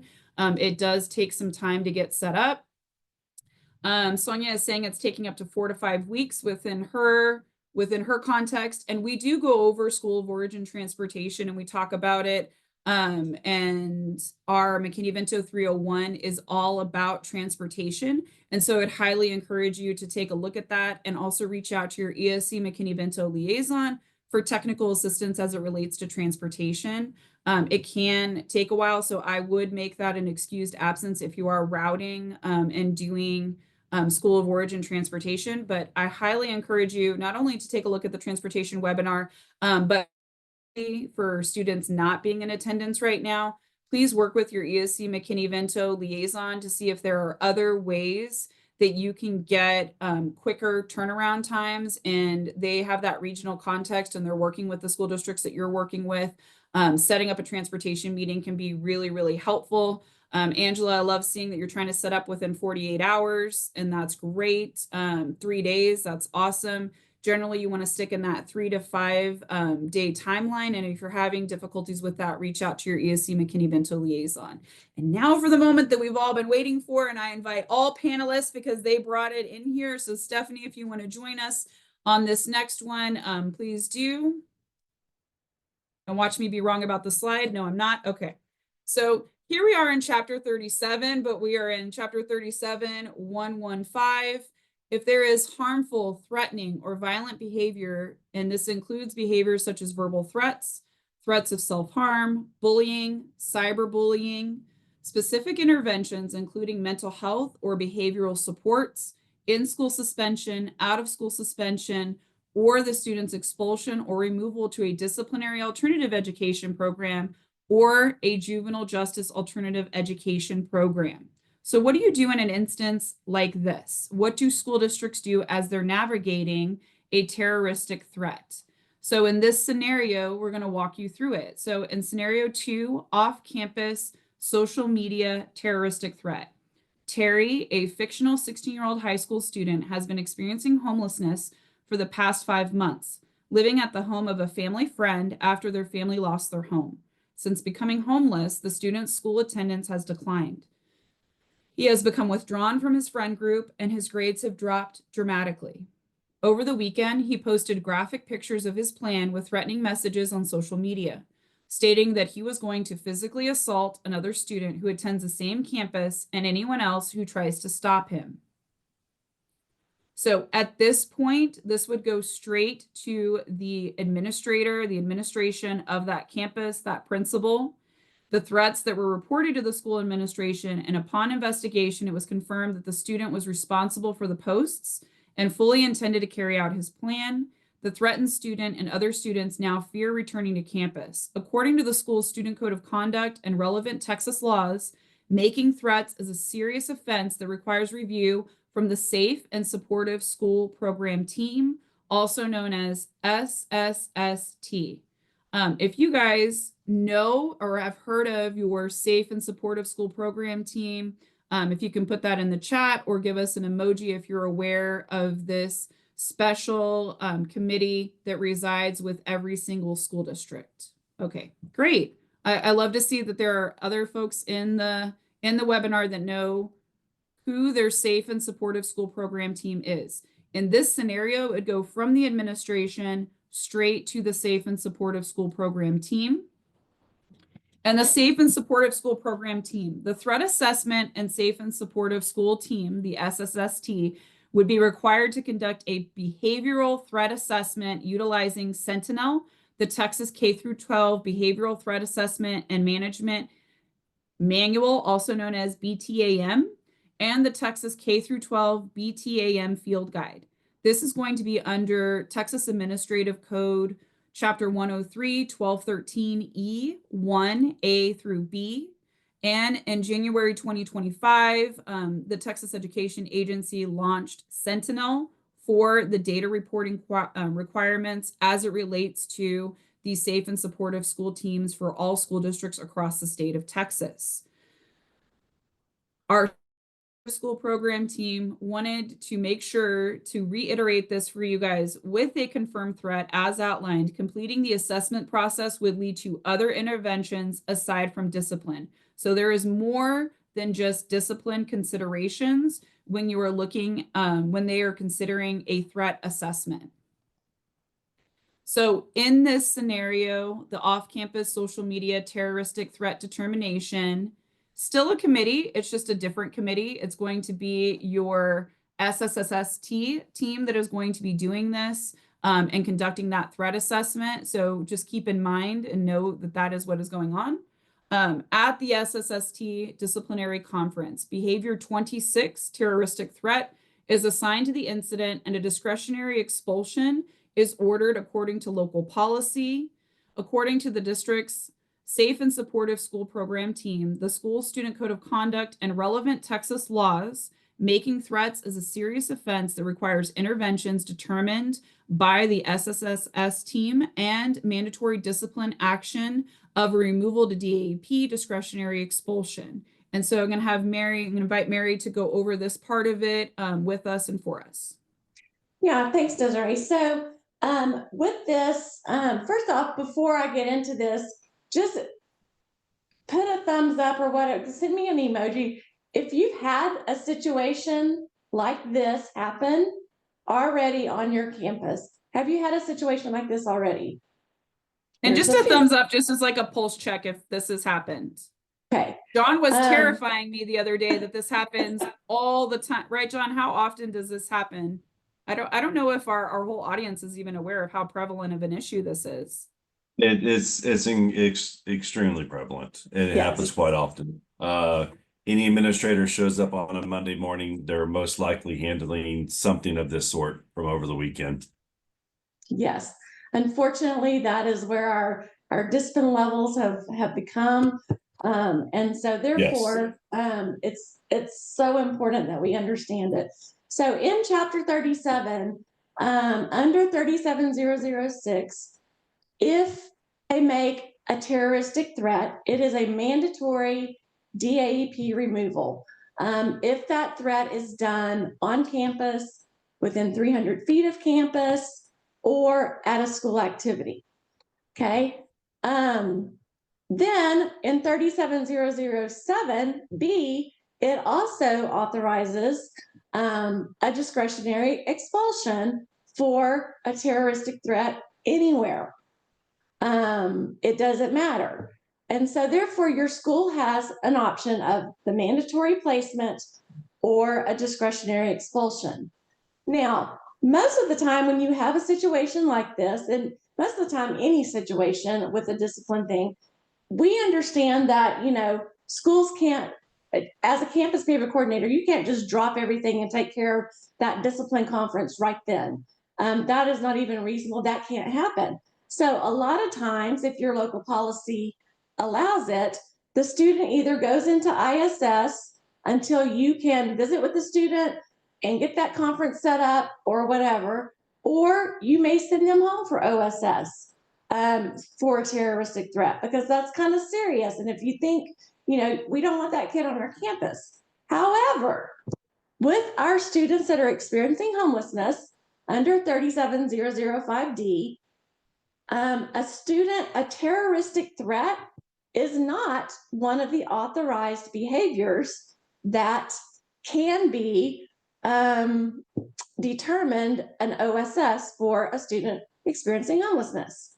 So you get this call, you have this threat, you know the kid's history, the kid is very capable of doing whatever the kid sent out on social media on Sunday night or on Saturday night or whatever. And so do we want this kid coming back on our campus that we know is very capable of assaulting, aggravated assault or destroying anybody that steps in their way? Yes, he is, or she is. So do we want them on our campus until we figure out what's going on? Probably not, but we can't give them out of school suspension because of the statute. So what do? In this situation, because you don't want to assign the student ISS and bring that student back on campus, you can assign an emergency removal, which is under 37.019. And 37.019 says that the administrator is able to assign a verbal DAEP placement or a verbal expulsion. And then once you have that emergency placement, it goes into effect. So you assign a verbal expulsion or a verbal DAEP. If you assign that verbal DAEP, realizing that that student will be on a campus with some kids, unless you don't have anybody in your campus, in your DAEP, wouldn't that be heaven? However, you assign the expulsion to the streets, to JJ or whatever. So now then you've got, if you use the emergency expulsion, emergency removal, statute says that you have 10 days to take care of the disciplinary conference or removal. So now you verbally have told that kid, you are expelled. You are not coming back on my campus because of the offense that you have done. So you've got 10 days. I highly recommend that you don't take all those 10 days. This kid is, especially a kid experiencing homelessness, this kid is out there and without a home and those hot meals and that safety net of people who do care about these kids. But you also want to consider your other students and the safety of your faculty and your other students. So once you do that, you have that removal hearing, and then you can assign. Your emergency removal is behavior code 23, and that is the only behavior code when you are assigning it in PEIMS that allows you to have a second behavior code. So you'll have a second behavior code after you have that disciplinary conference. You'll have the second behavior code, terroristic threat, and then you will determine what the punishment is going to be further. So if it is DAEP, if you determine that, you know, the kid is very sorry and it really is not going to happen, you may assign that student 3 days of ISS or whatever. However, you have that option of the emergency removal if a situation like this is in your district and you just don't need that student at home. I mean, don't need that student at school. Okay. Appreciate that. Questions. And I do want to say that our safe and supportive school team at TEA did look and provide guidance on this. There is a lot of changes within the Texas Administrative Code and the Texas Education Code that went into effect for January 2025. So definitely you want to be aware of this, but every single school district does have an SSST team, and they do have to follow these requirements. And I believe that acronym changed. So just in case you were wondering, that's the new and how you're looking at that. And let's see, we will go into the pause to process. Yeah, there is some on here about, does this include special education students and homeless students as far as the emergency expulsion or the emergency placement? Chapter 37 does say that it's for all students, even your special education students.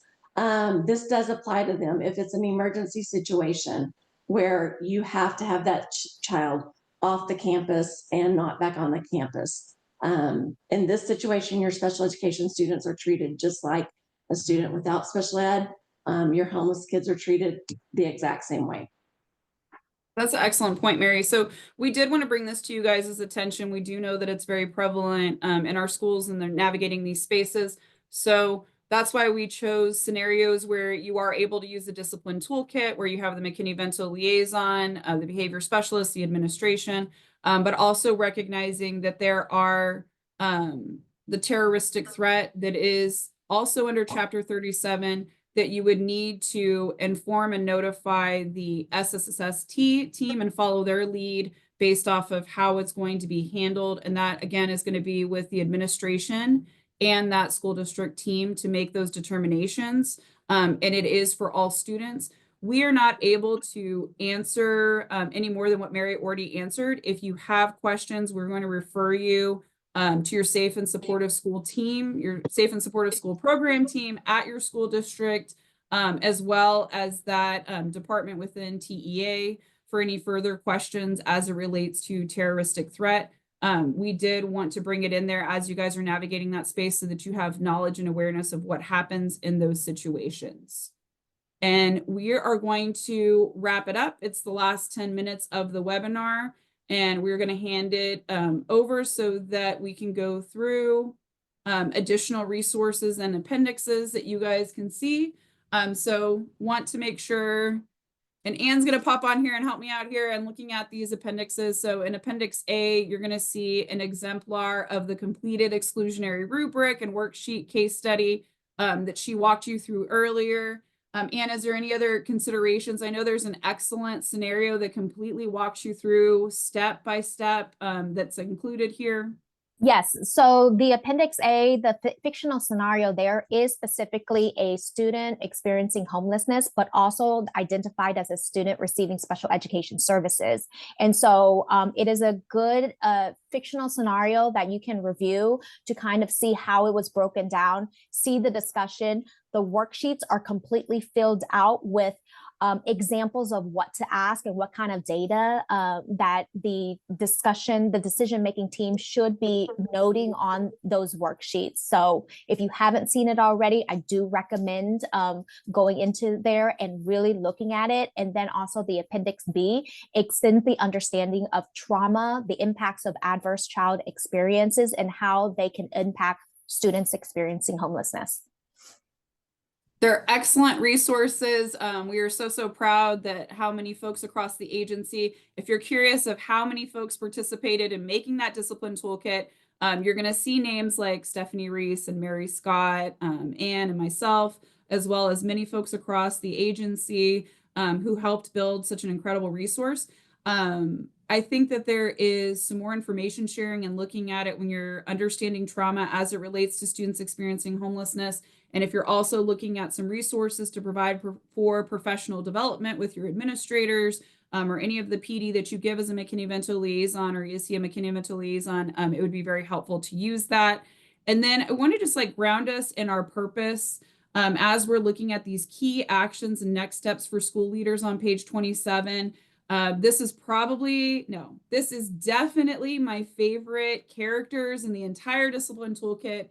It is our students experiencing homelessness, graduating from high school, getting ready for their next steps, looking at the different colleges that they're going to be going into and the way they're going to completely change our world and what they're doing. And it's the impact that you guys have every single day as you're helping our students experiencing homelessness, all of our students, and navigating all of the different spaces that they need to go into, even discipline, even discipline, transportation, all those things. So consider homelessness in disciplinary policies and discuss alternative methods to address misbehavior.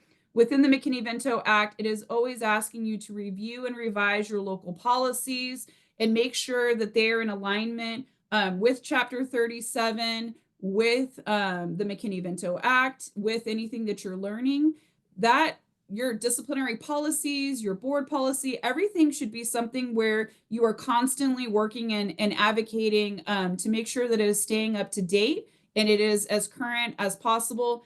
I don't want to throw this out there, but I do want to make you aware that we are currently in a legislative session, and so things can change during the legislative session. Mary has got me on TLO looking at all those different things. So like we should probably, if you're curious of what's going to happen, but of course, nothing changes until it goes into effect. And when it does, Mary is excellent about updating those resources, and we will update our resources as well to let you know that. Always leverage your grant funding to train specific individuals. That's really important to do. Look at your Title I Part A. Look at, I'm going to forget it. There's Guys, pop in the chat all the different resources that are not just McKinney-Vento funding or TEHCY funds. State Comp Ed is very good in this space as you are navigating, like doing that. Title IV is great for post-secondary success. So pop in the chat of all those different things that you know about. Community donations for scholarships are also very instrumental and key.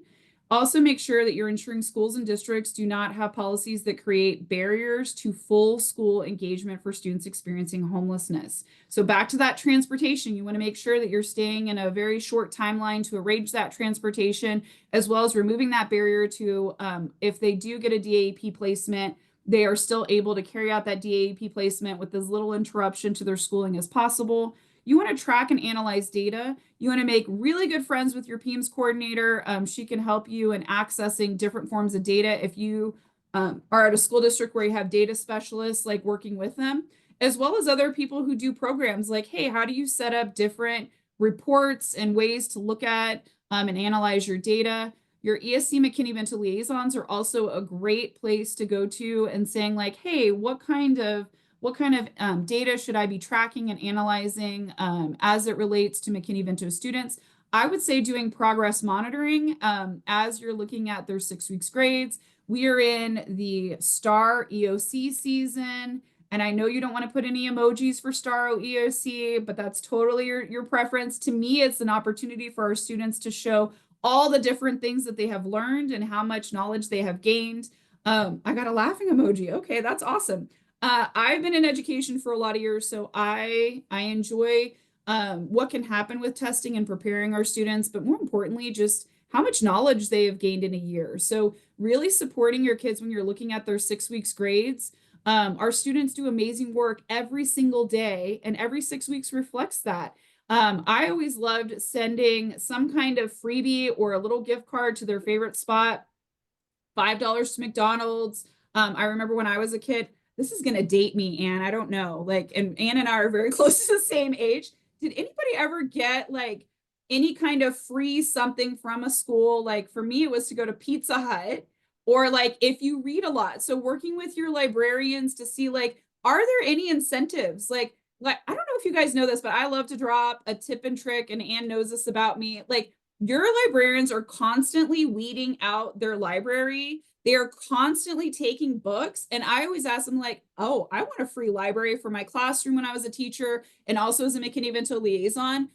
You can also do lending libraries right in front of your classroom. Talk to your principal, say that Desiree said.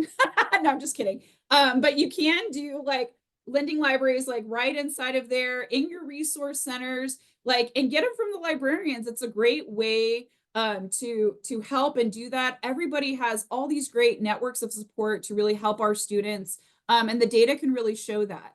Now, you can also raise awareness in schools about supports that are available, incorporating training on school discipline, trauma, and homelessness, as well as making sure you're meeting all of those Maslow's hierarchy of needs for our students experiencing homelessness, T-chat, counseling, mental health supports.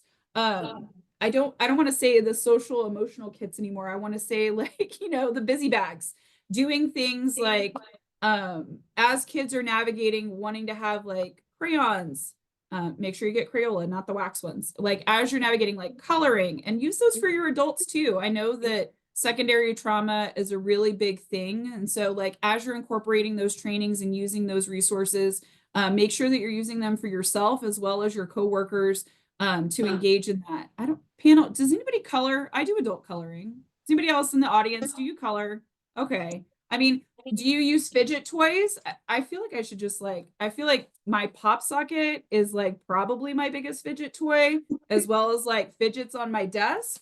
I also have, those things are also really important for our students, as well as those academic supports. And so really offering a robust, holistic view to help our students. My favorite thing was to send out the easiest survey that you will ever send out is, what do you want from Amazon? And you wouldn't believe the incredible spreadsheet of ideas of what is the newest and greatest thing. I always say that the moment that you step out of the classroom is the moment that you don't know anything that you don't know, and kids are constantly having new trends going on. All right, Anne, 2 minutes, you can do it. Recap us. All right. Well, John's going to take the first one. Go ahead, John. All right. So we covered a lot today. We covered McKinney-Vento discipline overview. We also looked at self-reported data unit, local review, audit, and compliance letters. We reviewed the McKinney-Vento and discipline committee resources. And finally, we explored 2 McKinney-Vento discipline scenarios. Take it, Ann.